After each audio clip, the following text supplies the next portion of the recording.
Ladies and gentlemen, good evening. The cap of coronavirus in terms of a lockdown is ending not just for us, even though the pandemic is only getting worse and will get a lot worse before it gets better. It's also ending for political season. At the very beginning, just before we were getting into the lockdown, the hellfire was raising in Bhopal. A government of Kamal Nath and the Congress much hailed pillar in its cap had just fallen. Jyotiraditya Scindia had rebelled, mutinied, and crossed over. And he had taken with him enough people to bring down the government and bring back Shivraj Singh Chauhan. Since then, we have had limbo. Limbo not only in dealing with the crisis for which a CM should have and did spend most of his time handling, but now that things have to eventually start moving on with the acceptance that this is going to remain with us for 6 months, maybe a year, the cap is coming off.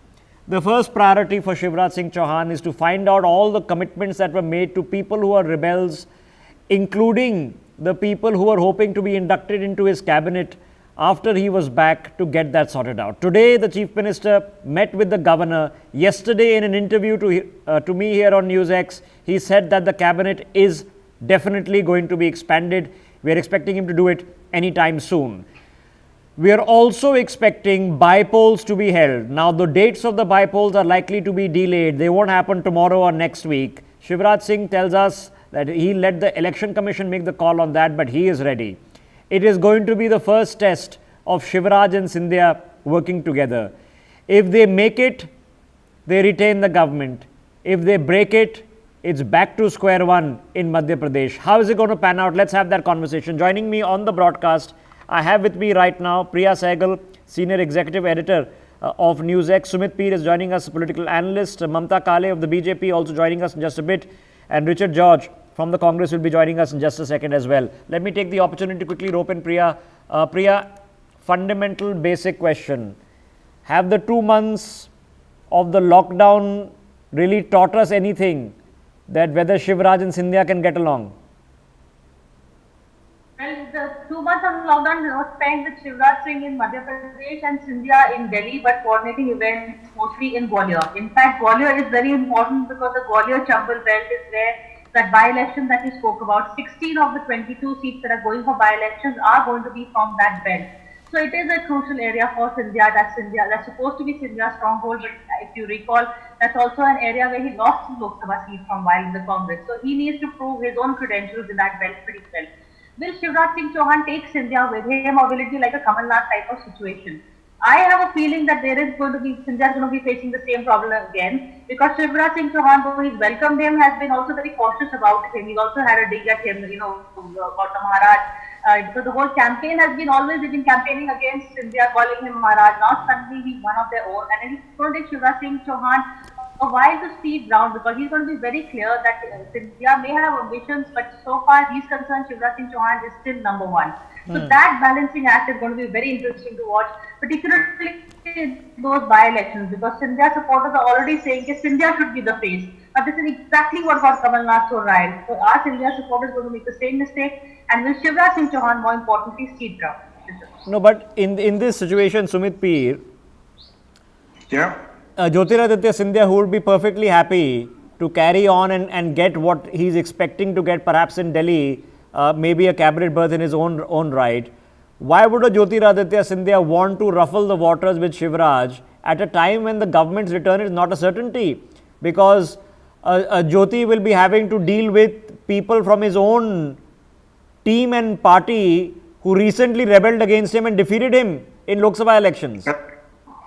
Correct. You see, Rishabhji, the point here is that when Mr. Scindia took the decision, which we have been contemplating for a lot of time, he'll move from Congress to BJP. It was with a lot of caution, with a lot of calculations, and with a lot of risks. Now, as he has crossed the Rubicon, he's in the camp of BJP. It makes absolutely no sense for him to go and ruffle his feathers with Mr. Chauhan. So that point is taken off the board. Point number two is that if you look at that region, that is the stronghold of Scindia's. Maharaj has definitely a say there. And you know what Priyaji rightly said, 16 out of 22 MLAs come from that region. It will be for the first time Congress will ever fight an election without being Scindia, Mr. Madhavrao Scindia, late Madhavrao Scindia ji or Jyotiradittya ji on their side.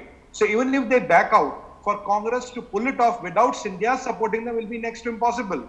Point Okay. number 3 is that these people have come to Scindia ji with a promise and hope that they are going to get something in return from BJP, and there must be some political promises and all which must have been done. So they will really look forward to it. Okay. Let's get Richard George into this. Sumit, Richard George, can there be hope of some miracles being pulled? That when the state goes for bypolls, we don't know when that will be. The election commission will have to decide, and certainly right now is not the time for holding elections in the country. So maybe a month, maybe two, maybe a little bit longer. Can there be hope for a miracle that the Congress actually wins quite a few and you can flip the government yet again?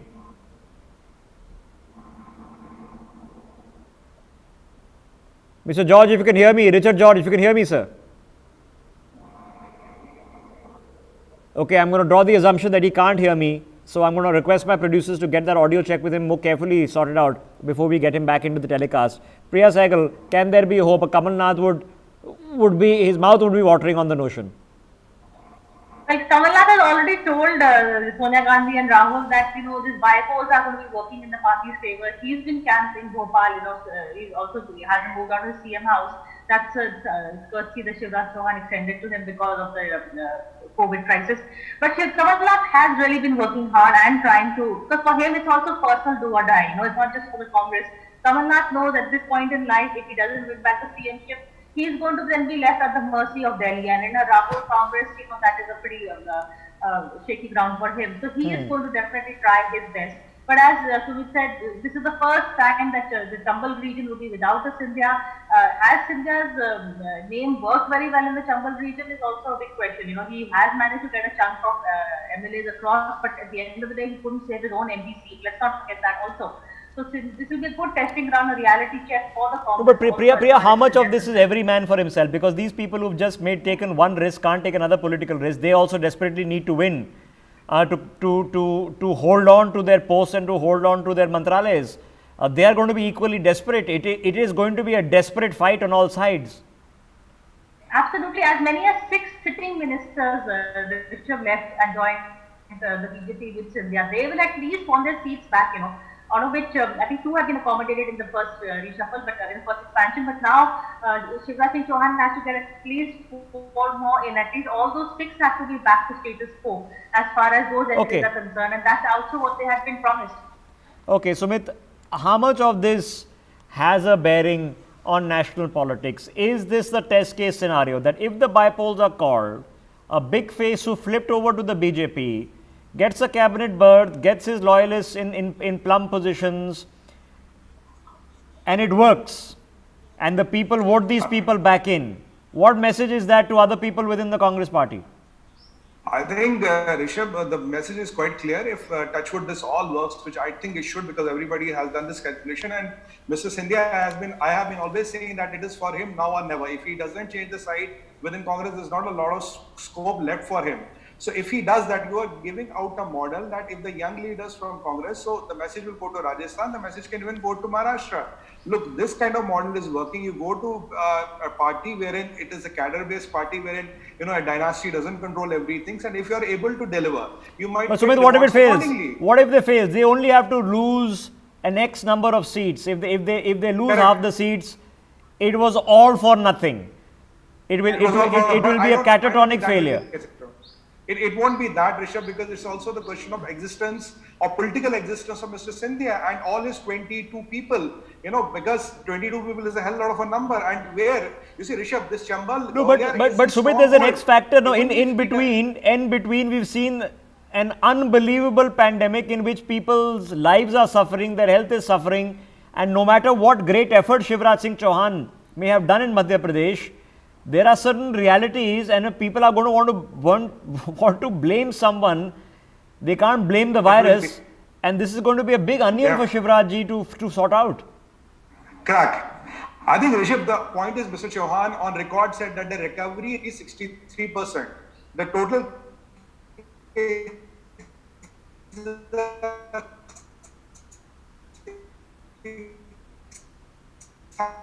Okay, okay. So, Sikhan or a Maharashtra, the numbers are much better in MP. So the numbers are on his side comparatively. I'm not saying, unfortunately, there have been some deaths and all, but still the numbers are not too bad. The 63% recovery rate is one of the highest in India. okay. Rishabh, can I come in on it's this? a high. It's just over 50% actually. Okay, yeah. Priya Sehgal, go ahead. Now, quickly, I just want to counter Sumit on this, not just the numbers, but the fact that two major cities, were shut down. Bhopal and Indore were totally shut down as hotspots. The loss in terms of livelihood, the loss in terms of management, the loss in terms of perception. You did not even have a health minister. Your health secretary had a son coming in from the US and he turned out to be COVID positive and she didn't even report that. And she was the point person for Shivraj Singh Chauhan to handle the crisis. So in terms of handling the crisis, I would say Shivraj Singh Chauhan really needs to buck up because at the end of the day, yes, you can say that the government was handed to him on, just on the very last day. He barely had time to put things in order. But you can also they barely argue had that time the to do BJP their was oath. so keen and destabilizing. Okay, Yes. but there is an X factor. I don't know if Richard George can hear us. If you can, sir, let's try to rope you. Can you hear me, sir? Okay. If you can hear us, sir. Now, are we expecting miracles at this point of time? Can you are hopeful of pulling an onion whenever bypolls are called in Madhya Pradesh? Very much we are pretty sure about it. Now let me make certain things. We were talking, I was able to hear a little bit of what my fellow panelists was talking about Sindhia ji. Now if it is a point where Sindhia ji would have dominated the results of the elections, he wouldn't have lost the Lok Sabha elections recently. And never to mention that these 22 MLAs and the 22 MLAs that went, they all had won the election on the ticket of Congress party. And we are pretty much sure that next time, whenever the by-poll election happens, it is definitely the people had chosen them as a representative because they have faith in the Congress party. They have seen for the past 15 years, they have seen what the BJP So has they done, voted had for done to Congress. them They in don't those vote for the regions. local candidates. They don't vote for the name of Scindia. They vote for Congress, you say? These people had also, whatever work they had done under the banner of Congress party, and Congress party had supported them, unlike what they are getting the support in the current political party. But Richard George, and it they was had a good hand and good guidance. the political They did campaign the- manager of Jyotiraditya Scindia who left and joined the BJP and beat him hardly 1 year ago. Now, what does that say about people who supported the Congress party, as you say? I'm sorry, who? Jyotiraditya Scindia's secretary, campaign manager erstwhile, quits the BJP, quits the Congress, joins the BJP and defeats his former boss in Lok Sabha. Now, what does that say for people who vote for party lines? See, obviously, the Lok Sabha elections, assembly elections, they were obviously different. Now, when you're talking about, the switching over cases of the campaign manager switching over to the BJP, as I said, Jyotiraditya Scindia was beaten by his own campaign manager. Now, there are other kind of effects in those Chambal region that we say is obviously. But when it comes to by-poll, the party is pretty sure that out of all 26 seats, we are going to have the majority Congress candidates coming up. Well, if you do, mandate. Okay, if you do, good for you, sir. But at this point of time, are you not worried that if it goes south, if it goes badly, the BJP has just had a proven case in point that your team members are welcome to join them and they will do better in the BJP, and they were actually losing only because they were in the Congress, otherwise they would have won. If that could have been the scenario, the 2018 assembly elections, the Congress wouldn't have won under the leadership. The people know what the BJP has to offer them. The people know what the Congress has to offer them. In the past 15 years, they've been a witness to that, and which is why they voted for Congress. Okay, let me get Sumit Peer into this logic. Sumit, at this point of time, there are realities that political alignments will have to happen rapidly. Okay, so far everything that has happened, good, bad, ugly, Narendra Modi has been fronting it as Prime Minister. Okay, Rahul Gandhi has been out and about. The Congress leaders have been out and about, but you can't compare during the time of a national crisis how much attention a Prime Minister gets or the Bharatiya Janata Party has been getting. What's the risk assessment? If you're in the Congress right now, are you feeling placated because politically the worse things become, the better it is for you, or are you worried? I think, Rishabh, the point here is when you are in Congress, you came into power because there were 3 terms of 20 incumbency, and that, and we know the margin was not a lot. Now, when you move to the BJP, what do you get? You get the leadership of Shivraj Singh Chauhan, and you get also the Modi factor, which comes and works for you. You also get the perception factor or the acceptance of Prime Minister Modi has touched new levels nationally and internationally. That also comes as padding to you. So if I remain constant, whatever things I get because of joining the BJP, they increase my stature, they increase my acceptability within the people, and I have a Scindia ji also backing me up. So if you add all the things together, it's a very, very strong and a formidable force which is formed, Bishop. Okay, it's how a very much, strong, how much formidable commitment, force. I mean, how much commitment then, Priya Sehgal, in the end it's a bipole, but it's a bipole that's going to decide the assembly. So if you're the Bharatiya Janata Party, how much time do you need Narendra Modi to be spending there once again, or do you leave it to Shivraj and Scindia? Well, you leave it to Shivraj, not even Scindia, because Shivraj is the most at stake over here. And there are also the dynamics between Shivraj and the Prime Minister Modi that we should not forget. At the end of the day, he's seen as a remnant of the Vajpayee BJP. He doesn't have that much. We saw that during the last elections also, Prime Minister Modi barely campaigned for him or Vasundhara, or even in Chhattisgarh, because he thought he was. No, but has Shivraj changed? Has he changed? I mean, he does come now. There are a lot of Delhi ministers who are, playing a very active role in advising him through this entire. We saw that very physically happening. Him spending a lot of time with Amit Shah. So has that part of perception changed? Yes and no. It has changed in that sense. Shivraj is playing ball. He is coming to them. But do they trust Shivraj is the big question. Yes, of course, in the last 6 months also a lot has changed. Ever since also Shivraj lost the government, so he lost a lot in terms of public perception also. His stature did go down a bit. And that has worked in favor of Modi and Amit Shah. So yes, they will. They're not going to be letting him hanging on his own. But at the end of the day, are they going to be propping Scindia as that man, as opposed to Shivraj in the future? Is he going to be pitted against Shivraj? That's the big question also that Scindia followers seem to be posing. Richard George, to take on the bipoles now will be under the leadership. Kamal Nath remains the person who's going to take on the charge. Is it going to be Digvijay Singh? Is it going to be his son? Even in the past, it has been a collective effort, and Congress party has always been, there's been always been democracy in the party. And whatever is going to happen, we have these astute leadership. We have the experience of Kamal Nath, who's as the president as working president of the Congress party right now. We have Digvijay Singh, who's already Minister, of Madhya Pradesh, and he knows. So this is all going to be a collective office. Even when Jyotiraditya Scindia ji was there in the party in 2000 elections, we've all seen that everybody works collectively. So it is going to be again a collective measure. Okay, so it's going to be a collective effort. Okay, Richard George, how would you assess it? And it can be a personal opinion, fair enough. How would you assess the importance of the Congress making an honest effort to try to reclaim Madhya Pradesh? They have been doing it since, obviously when Shivraj Singh Chauhan came in and sworn in as the chief minister, and still Kamal Nath has been working over there, and he's been tirelessly working, and all the other karyakartas as well have been working over there.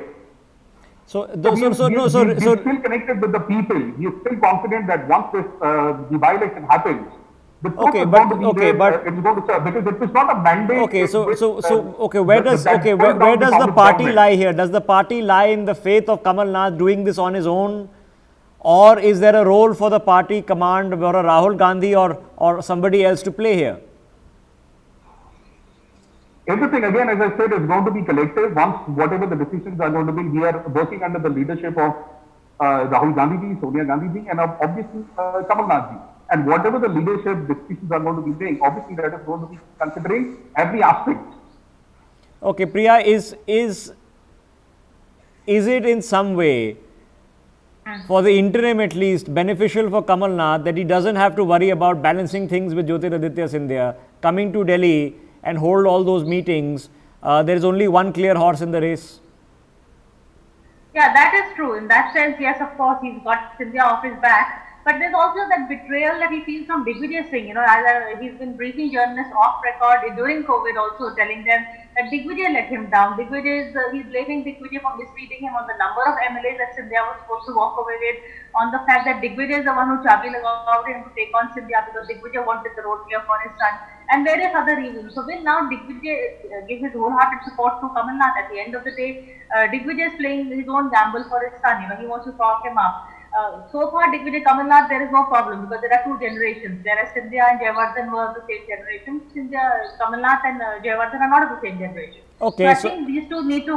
Okay, so that boils down to the questions of Jyotiraditya Scindia being an X factor in the state of Madhya Pradesh. That was up until 3 months ago Sumit Peer, the Congress's problem. Is that now the BJP's problem? I think there are a couple of things here, Rishabh. Point number one is that Mr. Scindia is an X factor and he has a say which he inherits. It comes to their dynasty and they have a very strong cult there. That's point number one. Point number two is, when you look at MP politics, there are three camps here. Kamal Nath ji is a tall leader, but Digvijay Singh is a taller leader, and you have Scindia ji. Now, with one faction moving to BJP, and we know, what Priya ji rightly said, there are some issues or some things happening between Kamal Nath and Mr. Digvijay Singh. So there is a factor which is going to act. And point number three, recently, I think on Saturday, Mr. Kamal Nath, along with his son, there are some posters which are out in MP and they are claiming that they are going to, once the COVID is over or after a few days or few weeks, they are going to tour these constituencies where the election is going to happen. So Mr. Kamal Nath has already started projecting his son, while such kind of move has not come from Mr. Digvijay Singh or his son. So you can see that, the grouping is happening. So there is already a camp, and now this camp, now Kamal Nath ji is projecting his son Nakul, he is also the MP from Chhindwara, which is very well respected. And Digvijay Singh ji is not figuring out in these posters. Neither is his son figuring out in these posters, and Scindia ji has already moved out. Okay. I'm sure Digvijay Singh is and his son are better placed than Nakul himself is placed, and I'm sure Nakul would hope that that's not the case, and the other completely the opposite happens. But for them right now, let's face it, they all have to cast themselves in the same boat. They can't afford more dissension after what's happened, and if they don't, maybe they have a choice, because as I mentioned, what was the Congress's conundrum is now the BJP's conundrum, although Jyotiraditya Scindia certainly has everything to lose right now, so his approach to this is going to be far more malleable. Priya Sehgal, I want a few minutes left. Let's look at the national picture on this. We don't know when elections in this country will restart, but eventually they will restart. There is an election in Bihar coming up. How do these machinations now play out? Because there's been a freeze in Maharashtra, which has been an uncomfortable alliance to begin with. Madhya Pradesh is going to become very dynamic, very, very fast. Bihar is going to be explosive, very, very fast. How does it play out nationally?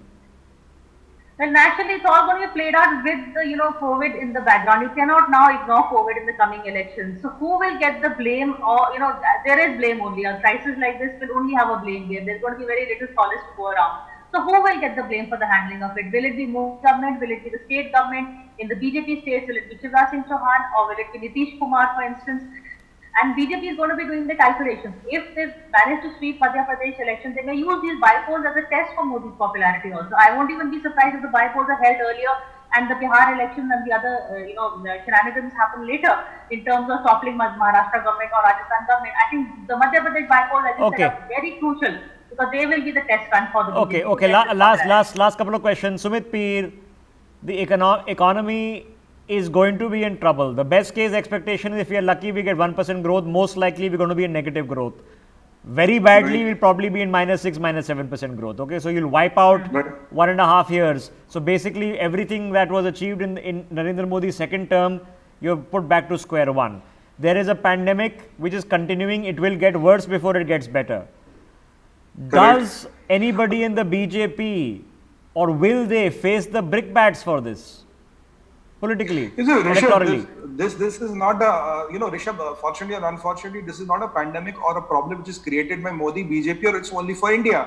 This is a global pandemic. If you are talking of, if you look at Modi's, they are even talking of 3.5. But even if you look at a 1 to 1.8% of growth rate, where the economies are shrinking, top 10 from 6 to 12%, will be doing fairly well. This is nothing which has been created by the Honorable Prime Minister of the BJP. The whole world has suffered out of that. We had numerous debates. We know the role of China. So the only thing what you can talk in this pandemic is what is the extent of damage? How how are we able to minimize the, the extent of damage? There's bound to be damage. There is bound to, nobody can save that.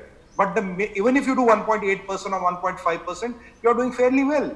Okay. When others are shrinking from 6 to 12%. Okay. If you're shrinking by 1%, doing fairly well. Okay. So on that point, let me get Priya in. Priya, Narendra Modi has to sit over a devastating economic scenario. India's GDP has not been in negative growth in my lifetime. So you're sitting in a devastating scenario. Besides the little bit of angst because of this 20 lakh crore, which many people are saying was disingenuous, has he managed to really come out of this as the strong leader in which his political fortunes are not linked to India's economic or medical fortunes? Any other leader I'd say would be, crushed by this because, Sumit is being generous. I would say economy was worse even before COVID hit us, and COVID has only made things worse. But can Prime Minister Modi come out unscathed from this crisis? If any leader can, it is he. Even today, even though the Congress is making all the right choices, I would say, especially regarding the economy, Rahul Gandhi hasn't been able to carry up the credibility of the leader, which Prime Minister Modi still has. So it is uncanny and crazy. He pulled off demonetization. Who knows, he may pull off COVID also. But the economy is really something I wish he would not ignore, and I wish he would give it more thought than what is currently being given. Okay, so Richard George, last thought on this, because the irony of this lies here. While all of us would want the economic impact or the medical impact to be the least, politically the worse it is, the more you can blame the government for incompetence. At this point of time when things are going to get bad, how do you turn that to your electoral advantage? Well, there's obviously an advantage because now the pressure the pressure is all in the Shivraj Singh Chauhan government. You can see that for 1.5 months they were not even in a position to go ahead and form a cabinet or induce any ministers.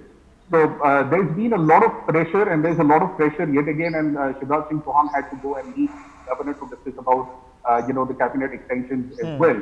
And the reason is because there's been a lot of commotions going on, and there is a lot of pressure within BJP, which is definitely one major thing that these people will have to tackle with. And Congress again had won all these 22 seats. They will do it again. Okay, well, we certainly, I wish everybody could win, and there were 500 and 700 more seats available in Madhya Pradesh, and all of you guys could win. But that may or may not happen. We don't know when the elections are going to be held. They're not going to happen anytime soon. The cabinet expansion is definitely going to happen sometime soon. Maybe in the next 48 hours, we'll have the full list out. And this I am going to be pretty excited to even see that, because the kind of pressure that is on Shivraj Singh Chauhan. well, Richard George, you can smile a little bit because as I mentioned, what was your problem 2 months ago is somebody else's problem right now, and he'll have to do the balancing act what you were having to do a few months ago. It's not going to be an easy one, but it's not going to be an impossible one, because there is a congregation of interests. Shivraj has to come back. Jyotiraditya Scindia has to justify a massive move. These guys who have rebelled against a party have to justify that when they were sitting in plum cabinet positions, what was the point of dumping that cabinet position if you ended up getting zero? So there is a congregation of interest which is working against the Congress, but then the same dichotomies that were working against the Congress then are now working against the BJP. Well, we're having a political debate out and out after a very long period of time, and maybe that was a change of pace. For more such videos, subscribe to the NewsX YouTube channel, hit the bell icon.